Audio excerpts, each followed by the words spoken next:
কথা বলবেন না ফকিরা ভাই, এই যে আমরা আজকে আপনাকে এখানে নিয়ে আসছি, বা আপনার আমাদের শিল্পী সমিতি শিল্পীদের প্রতি আপনার কোনো ক্ষোভ আছে, কোনো রাগ আছে, অভিমান আছে? নাই, বুঝছে?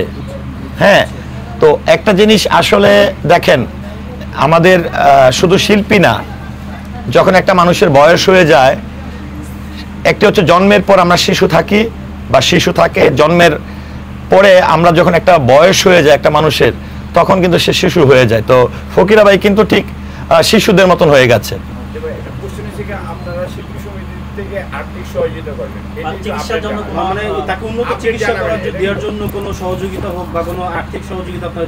শুনেন, একটা বিষয় হচ্ছে কি, ধরেন আপনারা যে প্রশ্নটি করেছেন যে আজকে দেখেন ফকিরা ভাই কিন্তু এখানে চাইতে আসে নাই বা নিতে আসে নাই, আজকে আসে প্রিয় প্রাঙ্গণ ঘুরে যেতে।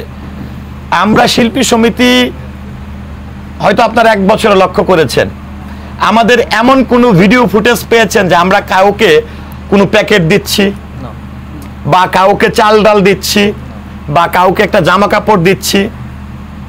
আমাদের বর্তমান ক্যাবিনেট 2024 আমাদের সম্মানিত প্রেসিডেন্ট মহোদয়ের নেতৃত্বে আমরা কিন্তু এমনভাবে কাজ করছি, চলচ্চিত্র শিল্পী সমিতি আমরা কিন্তু অনেক কিছু করছি, যেটা হচ্ছে আমরা চাই না যেটা হচ্ছে শিল্পীদের সম্মান মান ক্ষুণ্ণ হোক।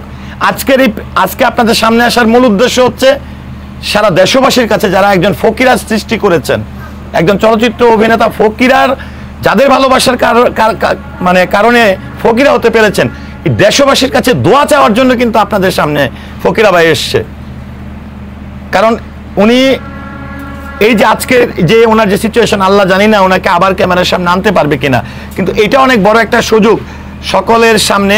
উনি সকলের কাছে আজকে আমি কথা বলতেছি, হয়তো উনি বলছেন না, কিন্তু এই আমার উসিলায় হয়তো বা দেশবাসীর কাছে কিন্তু তিনি একটা দোয়া চাওয়ার সুযোগ কিন্তু হয়েছে। আমরা জানতে পেরেছি যে আপনারা চলচ্চিত্র সমিতি আর্থিক সহযোগিতা করবেন। আচ্ছা, এইটার যেটা হচ্ছে যে আমরা আসলে হয় কি, ধরেন একটি বিষয় হচ্ছে, আপনি দেখবেন আপনার একজন বন্ধুর সঙ্গে যদি 6 মাস 1 বছর যোগাযোগ না থাকে, আপনার এই বন্ধু অসুস্থ হয়ে ঘরে পড়ে থাকলেও কিন্তু আপনি জানবেন না। তো আমরা কিন্তু চলচ্চিত্রের বিগত প্রায় 10-12 বছর 15 বছর ধরে কিন্তু দুঃসময়ের মধ্য দিয়ে অতিক্রম করছি।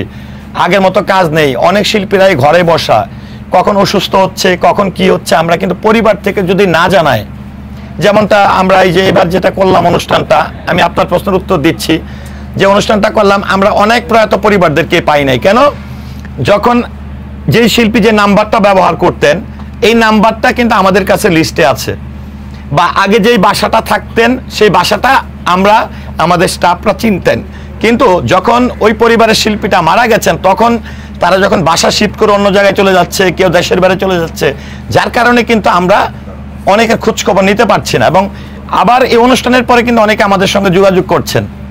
তো চলচ্চিত্র শিল্পী সমিতি গত 3 দিন আগে যখন ফকিরা ভাইয়ের এই বিষয়টি আমাদের নজরে আসে এবং যাই, এবং আপনারা দেখেছেন গত আজকে কয় তারিখ, 29 তারিখ, গত 28শে সেপ্টেম্বর আমাদের সম্মানিত প্রেসিডেন্ট মহোদয়ের নেতৃত্বে আমাদের কার্যনির্বাহী পরিষদের মিটিং হয়েছে। সেখানে কিন্তু উল্লেখযোগ্য কোনো আলোচনার মধ্যে কিন্তু ছিল ফকিরা ভাইয়ের শারীরিক অবস্থা নিয়ে, এবং আমরা সেখানে একটা ডিসাইডও করেছি যে শিল্পী সমিতি ওনার পাশে আছেন।